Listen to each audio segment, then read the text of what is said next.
¿Qué tal, alumnas y alumnos? Un gusto saludarles nuevamente. Bueno, en esta oportunidad continuamos con lo que es el recurso de apelación y en el que ya hemos avanzado a lo que es la tramitación del recurso en segunda instancia propiamente tal. Es importante que lo que hemos visto hasta acá, hay que tener en cuenta las diferencias que existen en la tramitación del recurso de apelación en relación con su inicio en cuanto al procedimiento. Vuelvo a insistir una vez más para que les quede claro que las causas iniciadas con anterioridad al 18 de diciembre de 2016, esto es, a la fecha en la que se presentó la demanda o medida prejudicial si es anterior a esta fecha, no se aplica la ley de tramitación electrónica y sus modificaciones. Por el contrario, las causas que se inician a partir del 18 de diciembre de 2016, esto es, si se presentó desde esa fecha en adelante la demanda o medida prejudicial, se aplica la ley de tramitación electrónica. Eso es lo que no deben olvidar para los efectos de poder entender la materia que estamos explicando a continuación. Y que ya en la clase anterior habíamos hecho referencia someramente, pero ahora lo veremos con mayor intensidad. Nos toca ver ahora lo que es la tramitación del recurso en segunda instancia y vamos a empezar por su tramitación en materia civil. Y como vamos a iniciarlo con una actuación que es común tanto para las causas que está vigente la ley de tramitación electrónica como las que no está vigente. Primer término, la tramitación se inicia con el certificado emitido por el secretario en cuanto al ingreso de los antecedentes al tribunal de segunda instancia. En el proceso, sea virtual o físico, se hace un estampado o un certificado por parte del secretario que da cuenta del ingreso de los antecedentes con una determinada fecha, con lo que además automáticamente se le asigna un nuevo rol, un nuevo número de ingreso con el que se tramitará en la corte. Ahora, no es una actuación que se notifique, pero sí cobra cierta relevancia, especialmente en una circunstancia en particular en relación con las causas que se aplica la ley de tramitación electrónica, pero era mucho más relevante respecto a las causas a las cuales no se aplica. Y eso acarrea sanciones en caso de no cumplirse con las cargas que se cuentan su plazo desde esta certificación. En las causas que se aplica la ley de tramitación electrónica, en relación con este certificado, el artículo 197 actual dice que la Corte procederá a asignar un número de ingreso, se formará un cuaderno electrónico separado cuando éste haya sido concedido en solo efecto devolutivo. Y en el caso que fuera concedido en ambos efectos, el Tribunal de Alzada continúa la tramitación de la carpeta electrónica que estará disponible en el sistema electrónico del Tribunal de Alzada correspondiente. Es decir, la ley de tramitación electrónica, cuando se concede la apelación en solo efecto devolutivo, hace que el sistema cree dos carpetas, una que permita tramitarlo en primera instancia y otra en segunda, y en el caso de que se concedan ambos efectos, es la única carpeta que está disponible al efecto. Ahora, se hace referencia a que a que se certificará y la recepción de los antecedentes, se le tiene que asignar un rol y además con eso también hay una actuación que certifica que con esta fecha ingresaron los antecedentes al tribunal de segunda instancia. Ese certificado cobra mucho más relevancia para los efectos que vamos a señalar más adelante en relación con la tramitación que tienen las causas en las cuales no se aplica la ley de tramitación electrónica. A diferencia de lo que habíamos señalado recién, en las causas en las cuales se aplica la ley de tramitación electrónica, solamente era relevante la recepción del antecedente y la certificación para los efectos de cumplir con estas cargas procesales.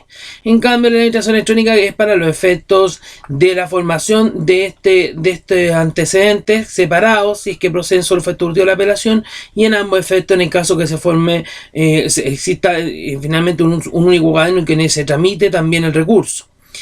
No obstante, lo que tienen en común estas certificaciones es en realidad el hecho de consignar que ingresaron con tal fecha los antecedentes y además la asignación del rol. Vamos a ver entonces la relevancia que tiene en cada caso. Hecho lo anterior, tenemos la declaración de admisibilidad del recurso de segunda instancia que se aplica tanto a las causas con ley de tramitación electrónica como a las que no lo rige. Y eso está señalado en el artículo 201, 213 y 214 del Código de Procedimiento Civil. en el que el tribunal examina los requisitos formales. Si se adolece alguno de ellos, da la posibilidad siguiente: que se declare inadmisible de plano, o en su defecto que ordene traer los autos en relación sobre este punto. Ahora, por lo menos lo que mi experiencia me consta, lo que yo he visto es que generalmente se llama, o sea, no se llama a discutir sobre este punto teniendo traer el auto en relación, sino que derechamente en la sala tramitadora, que ve estos asuntos antes de la vista del recurso, y que va a establecer si se declara admisible o no el recurso acá en la segunda instancia, finalmente declara inadmisible sin más trámite de plano. Ahora, pueden suscitarse durante la tramitación de la causa algunos cuestionamientos que la sala del fondo también pueda estimar pertinente llamar a discutir, pero sobre ese punto, esa es una facultad que existe en la tramitación de la causa, en particular en la tramitación de la vista, cuando la misma sala estime que se llame a exponer o a alegar sobre un punto determinado y que incluso podría tener relación con la admisibilidad. Si se ha aceptado en algunos casos, hay algunos criterios que así lo estiman conveniente. Si resuelve derechamente la inadmisibilidad el tribunal de segunda instancia, lo que va a suceder es que los antecedentes se devuelven al tribunal inferior para el cumplimiento del fallo apelado. Y contra esa resolución, a diferencia de lo que sucede en la resolución de primera instancia, procede el recurso de reposición dentro de tercero día. Esta es una sentencia interlocutoria en la cual procede excepcionalmente el recurso de reposición y además con un plazo dentro de tercero día, tal como lo dispone en ambos casos, con la ley de tramitación electrónica o sin ella, el artículo 201 del Código de Procedimiento Civil.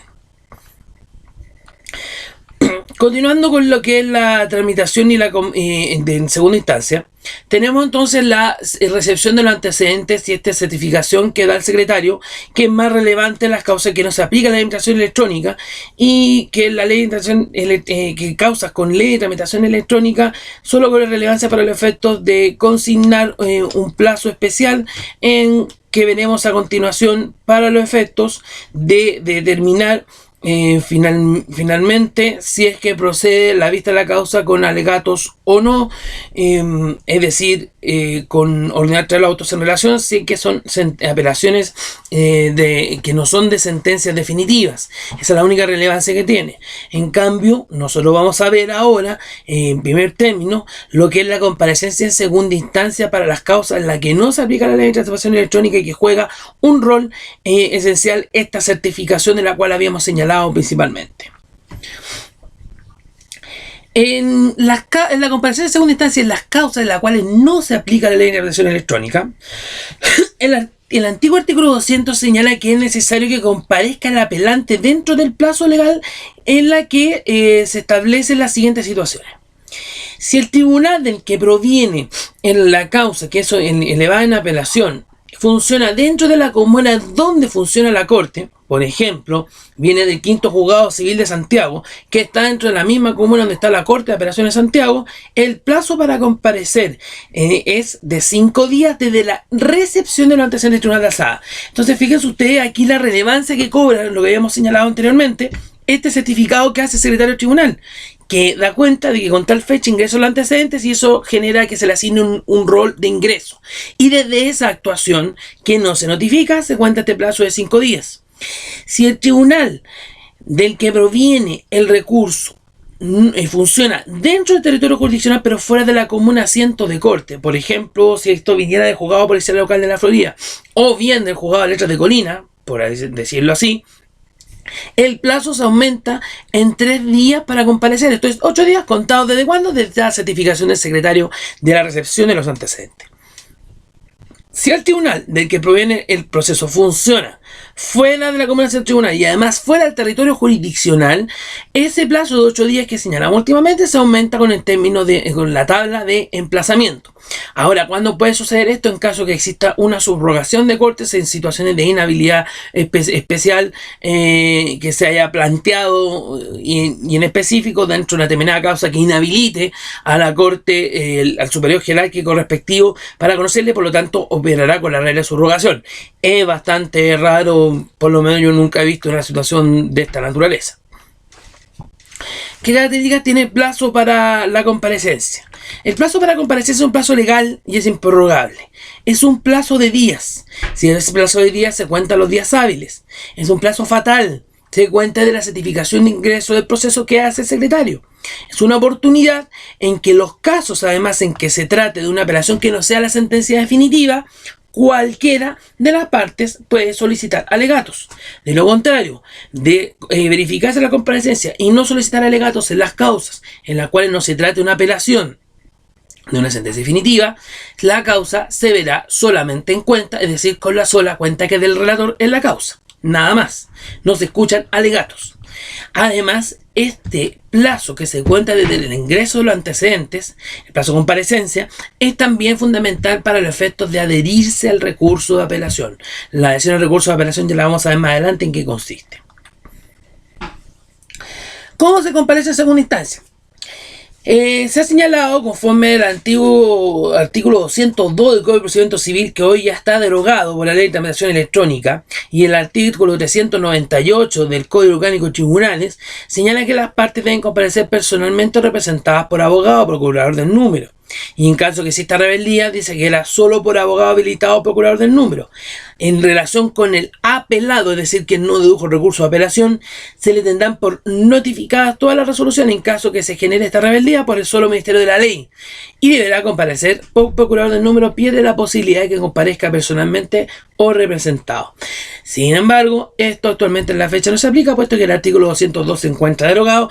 No obstante, es necesario comparecer con defensa letrada específicamente para poder solicitar y comparecer entrados para los alegatos de rigor, si es que proceden por eso el Ministerio de la Ley o si ahí se han solicitado dentro del plazo legal.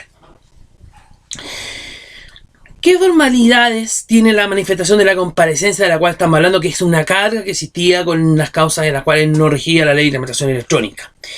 Es una presentación que hace el apelante y que dice se hace parte del recurso. Esa es una presentación que se hace y que se formula dentro del plazo legal. En el caso de las apelaciones que no sea sentencia definitiva, generalmente en ese mismo escrito también solicitan los alegatos de rigor y en esa circunstancia la sala, si es que el tramitadora, si es que lo declara admisible, no hay ningún problema de forma y habiéndose solicitado los alegatos dentro de la oportunidad para comparecer, ordena traer los autos en relación. Es decir, la causa se verá, procederá a su análisis con vista de la causa, es decir, relación pública, además de alegatos antestrados. Si se comparece derechamente sin solicitar, en este caso, alegatos, se verá en cuenta, es decir, con la sola cuenta del relator, sin alegatos. Si ha pasado situaciones que nosotros también nos hemos planteado y ya ha ocurrido así, ¿qué pasa si un abogado comparece delegando poder? O sea, presenta un escrito, su primer escrito, segunda instancia, delegando un poder, o asumiendo patrocinio de poder, o simplemente solicita alegatos. Se ha entendido en algunos casos que tácitamente lo que está haciendo es haciéndose parte del recurso. Por lo tanto, se entiende que también cumple con esa carga procesal. Sin embargo, que es lo que puedo recomendar yo en definitiva, que lo que tienen que hacer derechamente es comparecer y hacerse parte a fin de que no tengan mayores inconvenientes al momento de que se haga el examen de admisibilidad y cumplir con las cargas procesales que rigen en ese tipo de causa. Lo importante también, obviamente, es que se comparezca en el caso dentro del plazo legal. ¿Cuál es la sanción respecto de la no comparecencia? Si no comparece el apelante, la sanción es mucho más grave si en el caso que no comparezca el apelado. Pues en el caso del apelante, la sanción que estaba antes en el artículo 201 del Código de Procedimiento Civil es que el recurso se declaraba desierto y contra esa resolución solamente procedía una reposición dentro del tercero día. Ahora, ¿cuál sería el fundamento como para que prosperara esa reposición? Era simplemente alegar algún error de hecho, en particular por los plazos de comparecencia o explicar alguna situación relacionada con aquella. Más allá no existiría otro fundamento como para poder justificar ese recurso de reposición. En el caso del apelado, si no comparece otro término, se seguirá el proceso de en rebeldía por el solo Ministerio de la Ley y no será necesario notificarle las resoluciones que se dicten y además se producen una vez que se dictaran, producen su efecto. Además, solo podrá comparecer posteriormente representado por el procurador del número. Era una sanción que tampoco no tenía mucha importancia práctica, prácticamente no se solicitaba, así que no comparecía el apelado dentro del plazo, se le tenía por aceptada la comparecencia con posterioridad, porque prácticamente lo importante era acá que compareciera dentro del plazo y la oportunidad señalada en la ley el apelante. Ahora, ese artículo, que era el antiguo artículo 202, hoy se encuentra derogado por la Ley de Tramitación Electrónica y no se aplica en ese tipo de procedimiento. Hecha la precisión anterior, ahora veamos la comparecencia que existe ahora en causas y que se aplica a las causas en las cuales se aplica la Ley de Tramitación Electrónica. En este caso, tanto el artículo 199 y 200 del Código Civil ya no exigen esta carga de comparecencia para la vista del recurso, puesto que solamente quedó plasmado en estos dos artículos, y en particular 199, que esta certificación del antecedente, la recepción del antecedente y la certificación que de todas maneras hace el secretario del ingreso de aquellos para asignarle también el rol respectivo, tiene la única relevancia que desde esa fecha se cuenta un plazo de 5 días que es único. No hay aquí aumento de emplazamiento como está señalado en las causas en que no se aplica la ley de tramitación electrónica, sino que solamente este plazo 5 días. ¿Para qué? Para poder solicitar los alegatos en el caso que la apelación no fuera contra una sentencia definitiva. Nada más. Ahora no es necesario comparecer ni hacerse parte. Si directamente no se hace parte en las causas, bueno, en el caso de una apelación sentencia definitiva se ordena derechamente traer los autos en relación, porque la ley concede la vista de la causa con alegatos en la apelación de sentencia definitiva. De lo contrario, en el caso de sentencias que no son sentencias definitivas, sino que interlocutorias, autodecretos de los cuales procede la apelación, que casos que ya vimos, ahí era necesario pedir los alegatos. Entonces, si no los pide dentro del plazo de 5 días, derechamente se ve con la única, solamente con la cuenta del relator. Sobre el particular, el artículo 200 y cobra vital relevancia su redacción actual, señala que el tribunal tiene que certificar la recepción de la comunicación que hace el artículo 197, es decir, el hecho de que se eleven los antecedentes electrónicamente y estos se reciban. Esa es la única relevancia que tiene esta certificación hoy en día. En consecuencia, la única importancia que tiene es para el efecto de solicitar alegatos en los casos en los cuales la ley no los concede per se. Y por otro lado, no existe esta sanción procesal de la deserción del recurso de apelación. En cuanto al tema de la comparecencia, ya lo habíamos adelantado, se aplica lo que era el artículo 398 del Código Orgánico del Tribunal en cuanto a la comparecencia a través del letrado, personalmente obviamente representado o bien procurador del número, y en el caso del apelado esta comparecencia y la rebeldía ya no se contemplan, y finalmente este artículo está derogado, el artículo 202. No se contempla ninguna sanción por la comparecencia. Siguiendo con la tramitación, tenemos entonces la primera resolución que se dicta por el Tribunal de Segunda Instancia ya una vez certificado el ingreso, verificada la comparecencia y por otro lado también el examen de admisibilidad. Este acápite se aplica tanto a las causas en las cuales rige o no la ley de tramitación electrónica. ¿Qué puede suceder en particular en relación con esto? Primero, si el recurso es declarado inadmisible, el tribunal dictará una resolución que así lo declare, o bien da la posibilidad que también ordene traer los autos en relación para discutir sobre este punto. Por lo general, lo que hacen las salas tramitadoras es de plano resolver y declarar la inadmisibilidad del recurso de apelación. Si se estima que es admisible, si se apela contra una sentencia definitiva, ordena traer los autos en relación. Si no se apela contra una sentencia definitiva, hay que distinguir. Si piden alegatos dentro del plazo, se ordena traer los autos en relación.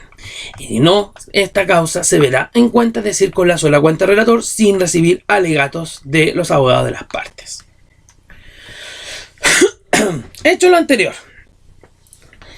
tenemos entonces la diferencia que existe entre la comparecencia y la tramitación del recurso en las causas que rige la ley de tramitación electrónica como la que no rige, y aquí la esencial diferencia, además de algunos plazos y ciertos aspectos que ya hemos señalado, es la carga procesal de comparecer, que aquí ya se eliminó con las causas en las que rige la ley de tramitación electrónica.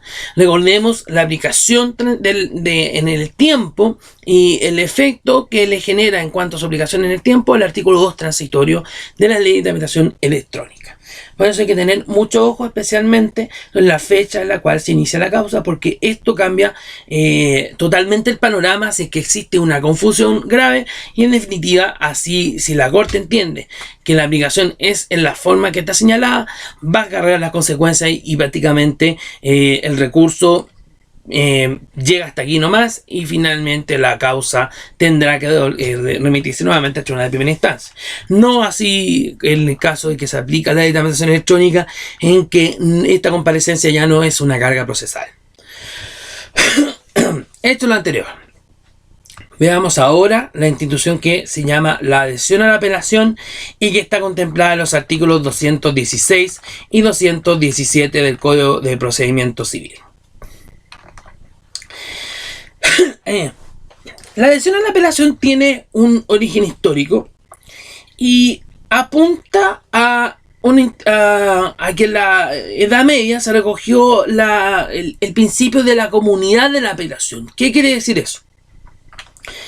De alguna forma, lo que se busca es equilibrar las fuerzas entre las partes y favorecer la bilateralidad de la audiencia y la igualdad de armas en el proceso.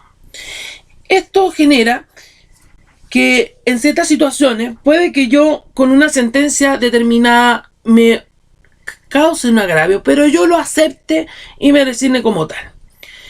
Pero por otro lado, puede que la contraria apele, me busca el recurso, diga: yo me siento afectado por este agravio, voy a elaborar mis argumentos para que se acoja el recurso y así en definitiva subsane el agravio que estime que se me ha causado.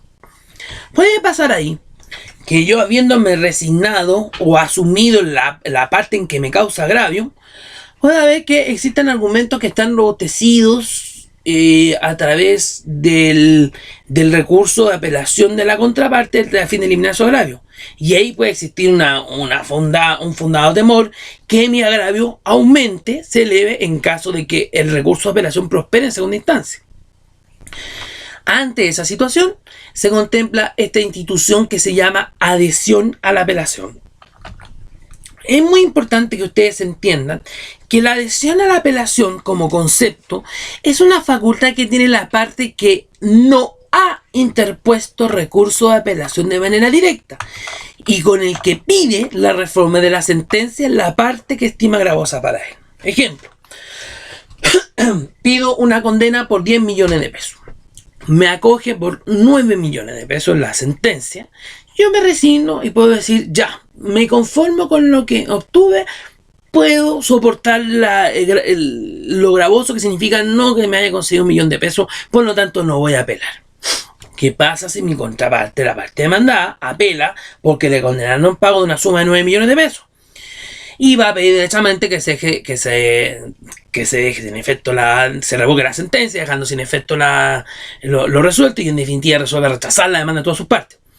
Si se acogiera el recurso de apelación y se resolviera que se rechaza la demanda, mi agravio aumenta. Entonces, para evitar esa desigualdad y en el fondo una decisión legítima que es conformarse o soportar el agravio que se le haya causado, porque es una facultad para que esto no ocasione más indefensión, y habiéndose robustecido en este caso los fundamentos del recurso, por lo tanto, en esa circunstancia, yo lo que puedo hacer es deducir esta adhesión a la apelación.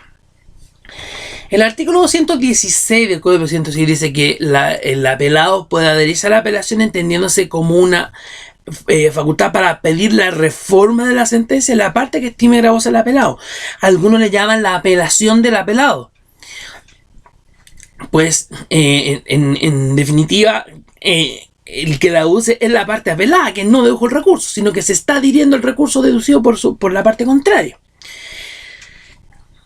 Esto genera algunos cambios en la tramitación del recurso, puesto que, en definitiva, ahora el apelado puede pedir más allá de lo que podría haber pedido sin haber deducido la adhesión, puesto que en la vista del recurso, solamente podría haber instado para que se confirmara la sentencia, es decir, confirmándola con el agravio que este ha aceptado soportar. Pero ahora, con la adhesión, puede pedir reforma en la parte que no está agraviada. O sea, por ejemplo, en nuestro ejemplo, bueno, me condenaron a 9 de 10 millones de pesos, voy a pedir que se modifique la sentencia en aquella parte, o que se confirme con declaración, así se le ha señalado, que el monto se eleve a 10 millones de pesos. ¿Por qué confirme con declaración? Puesto que estamos pidiendo que ratifique la decisión de condenar, pero que se declare que el monto se eleva. Esa es la posibilidad que tiene ahora el apelado con la adhesión de poder pedir una reforma en la sentencia. Puesto que de lo contrario, si no lo deduce, solamente tiene que estar a confirmar. Ahora ha pasado de repente que los alegatos hacen unas peticiones, los apelados hacen una petición de confirmar con declaración. Ahí lo que hace la sala es llamarle la atención en el sentido de decir, bueno, pero si usted no ha deducido un recurso de apelación, no puede hacer esa solicitud a la corte, solamente puede pedir que se confirme, no puede hacerle ninguna enmienda. Por eso es importante esta institución y que se llama la adhesión a la apelación. Y que está señalada en el artículo 216 del Código de Procedimiento Civil. Ahora, ¿qué presupuestos necesitamos para que proceda la adhesión? Primero, que una de las partes haya deducido el recurso de apelación, eso está claro. Que el recurso de apelación también se encuentre vigente, ya vamos a ver ese punto. Que la sentencia de primera instancia le cause agravio al apelado, y que el apelado manifieste en forma dentro de la oportunidad legal su intención de adherirse al recurso de apelación. Ha ocurrido sobre particular que en algunos casos hay apelaciones tanto del demandante como del demandado. Ha ocurrido, y yo he visto que ha sucedido, y que es un error que se comete, que habiéndose, si vamos, recurso de apelación, uno de los apelantes se adhiera al recurso del apelado. Pero eso no es procedente. Ahora, es con el fundamento de refutarle todos los argumentos al recurso de apelación de la parte contraria. No existe la adhesión a la apelación en estos casos, porque en ese caso yo no soy apelado, yo también soy apelante. Por lo tanto, ambos presentamos recursos. Y claramente, la adhesión es una facultad que tiene el apelado para pedir la enmienda de la sentencia o de la resolución en aquella parte que me causa agravio. ¿Ya?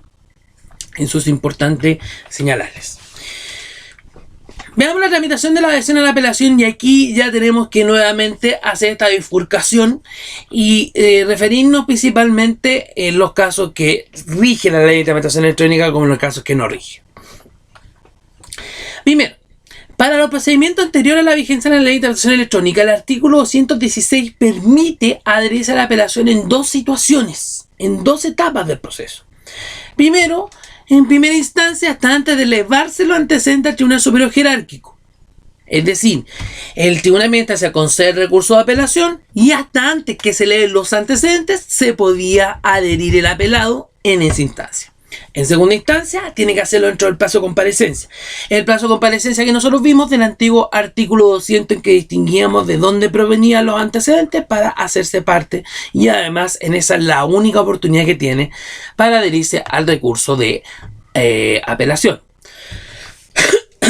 Ahora, es importante indicar que para adherirse en segunda instancia es necesario que la apelación se encuentre vigente. ¿Por qué? Porque el artículo 217 Código de Procedimiento Civil dice que no será, sin embargo, admisible desde el momento en que el apelante haya presentado escrito para asistirse a la apelación. Ahora, la ley dice acá que basta con que esté presentado el escrito de desistimiento para entender que el recurso, la adhesión a la apelación, no pueda ser acogida a tramitación porque ya perdió vigencia el recurso de apelación. Dice que basta con que esté presentado, no que esté resuelto. Por esa misma razón, el mismo artículo 217 señalaba que la solicitud de adhesión y desistimiento se va a anotar por el secretario la hora en que se entregue. Bueno, ahora hay un sistema electrónico en el que se certifica el ingreso y la hora de aquel. Por eso, Se ha señalado incluso en ese por una misma razón de texto y lógica que si el recurso está prescrito de cierto, que son otras sanciones procesales que se aplicaban a los procedimientos sin que rigiera la ley de interpretación electrónica, no procede tampoco deducir el recurso de apelación porque ya ese no estaba vigente. Por lo tanto, el recurso de apelación no tiene que haberse formulado en desistimiento y tiene que estar vigente para que proceda la adhesión a la apelación. ¿Cuáles son las formalidades?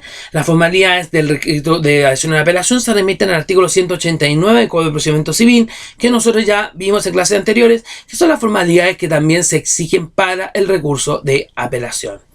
Si no cumple con estos requisitos, según el mismo artículo 117, el recurso es declarado, la adhesión es declarada también inadmisible.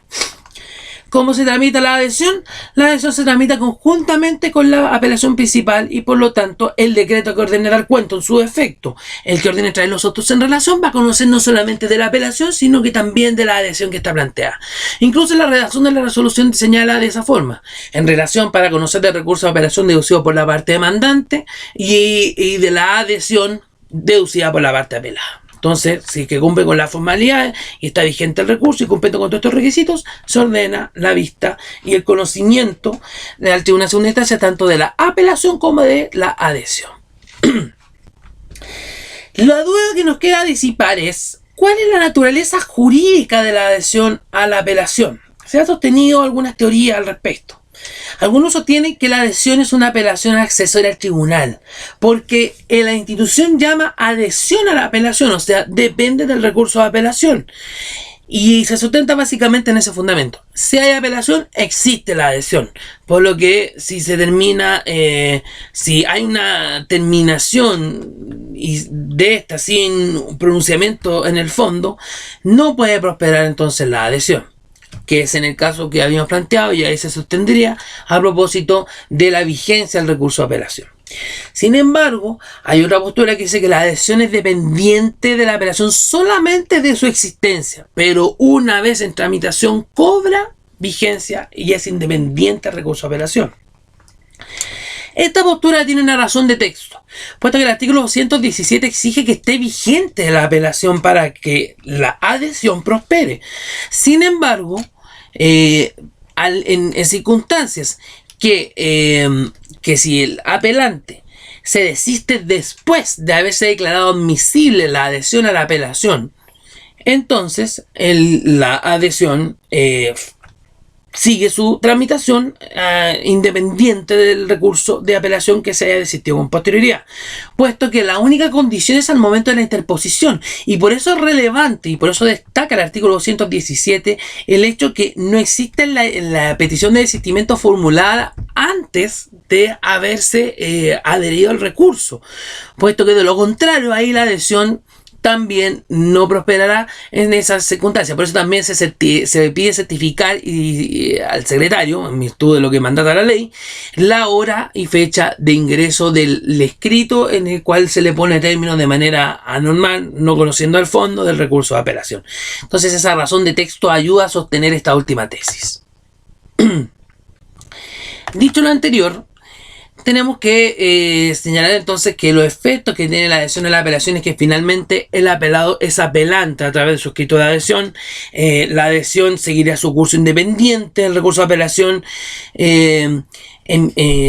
salvo al momento en que se use en principio, porque ahí depende de su vigencia y por lo tanto cobra su vida independiente y se podrá conocer indistintamente lo que se resuelva del recurso de apelación. Finalmente, en el caso de las causas que rige la ley de interpretación electrónica, debemos solamente precisar que se mantiene la tramitación como lo habíamos señalado con anterioridad, pero hay algunas modificaciones. Primero, solo se puede adherir en las causas en que rige la ley de interpretación electrónica, solamente se puede adherir al recurso dentro del plazo de 5 días que está establecido en el artículo 200, que es el mismo artículo que también señala en la oportunidad que se pueden solicitar o no alegatos, si se trata de apelaciones que no son sentencia definitiva. Solamente el plazo de 5 días. También se eliminó la posibilidad de adherirse una vez concedido el recurso en primera instancia y antes de la elevación de los antecedentes. Ese plazo ya no se contempla. Además, se hace en relación también con la vigencia de la adhesión a la apelación en las causas que rige la ley de interpretación electrónica, en la que el artículo 217 varió un poco en su redacción, y que en relación frente a la vigencia y no habiendo mediado y presentación de un escrito de desistimiento, se señala en ese artículo ahora actualmente que la hora de presentación de las solicitudes de adhesión y de desistimiento por el tema de tramitación electrónica se deberá registrar en aquel o por el tribunal a través de un timbre disponible en un buzón dispuesto para estos efectos, y también con la anotación del respectivo ministro de fe en los casos excepcionales en que se permita la tramitación en papel. Recuerden que hay posibilidad de autorizar la tramitación a través de papel. Por eso ahora el sistema tiene un comprobante que es prácticamente lo que representaba el cargo, el timbre, que se le llama cargo porque se carga en el escrito, que era el timbre que se colocaba y se daba ingreso. Bueno, eso fue modificándose con el tiempo. Hubo un registro electrónico que se pegaba una etiqueta en el escrito donde dejaba cuenta el rol de ingreso a la causa y el escrito que se estaba ingresando y a la hora que se estaba presentando. En la ley de interpretación electrónica, el sistema origina un certificado en el cual consta la presentación, en qué fecha y en qué hora se presenta. Por eso iba a ser relevante en la hora que se presenta el desistimiento del recurso de apelación y la adhesión, puesto que si la adhesión se presenta después del desistimiento, no podrá prosperar y seguir su vida independiente. De lo contrario, sí podrá hacerlo cumpliendo los requisitos y las formalidades legales. Pero la diferencia está en la forma en que ahora se consigna, porque ahora en el texto actual con la ley de tramitación electrónica se refiere al soporte electrónico de tramitación de las causas que tiene el Poder Judicial. En definitiva, tenemos entonces la comparecencia, que es muy distinta en la ley de tramitación electrónica y en los casos en que no se aplica, en las cuales es necesario comparecer en un plazo especialmente para el apelante con la sanción de la deseación del recurso si no lo hace dentro del plazo. Tenemos también algunas diferencias en cuanto a los plazos para la comparecencia y la relevancia que tiene la actuación del secretario de certificar el ingreso de los antecedentes y cómo se verifican estos ahora, si son físicos o electrónicos. Además, tenemos algunas diferencias en la institución de la adhesión a la apelación solo en cuanto a la oportunidad para deducirlo, y además, en este caso, de determinar la vigencia y la forma de determinar la vigencia del recurso de apelación para el efecto que la adhesión a la apelación pueda ser presentada y finalmente siga después su tramitación independiente del recurso de apelación. Esas son las precisiones que deben tenerse presentes al momento de que revisemos esta materia. Por eso es muy relevante siempre revisar y establecer cuándo se inició la causa, si es que con la ley de interpretación electrónica vigente o no, porque estas son las diferencias que se contemplan, más allá que se han hecho algunas críticas en existir dos disposiciones procesales para procedimientos que son de similar naturaleza, pero esas son situaciones que lamentablemente quedaron en esta posición debido a la aplicación del artículo 2 transitorio, y bueno, la controversia que aún se mantiene y la discrepancia en relación a la aplicación de ese artículo 2 transitorio versus el artículo 24 de la ley de efectos retroactivos de las leyes, que señala que cada modificación de las normas de procedimiento de origen inapto, que es totalmente distinto a lo que aparece a propósito de la ley de interpretación electrónica. Pero eso es situaciones que tenemos que tener muy presente y que aún generan situaciones complejas en tribunales. Bueno, con eso concluimos la clase de hoy. Espero que les haya quedado claro, en este caso, lo que es la comparecencia y las normas de la adhesión. Ya seguiremos en otra clase con el resto de la tramitación de recurso de apelación en segunda instancia hasta que veamos el término del recurso en cuestión. Así que espero verlo en otra oportunidad y que estén muy bien. Espero que les haya quedado claro, lo más claro posible. Listo, adiós, que estén muy bien.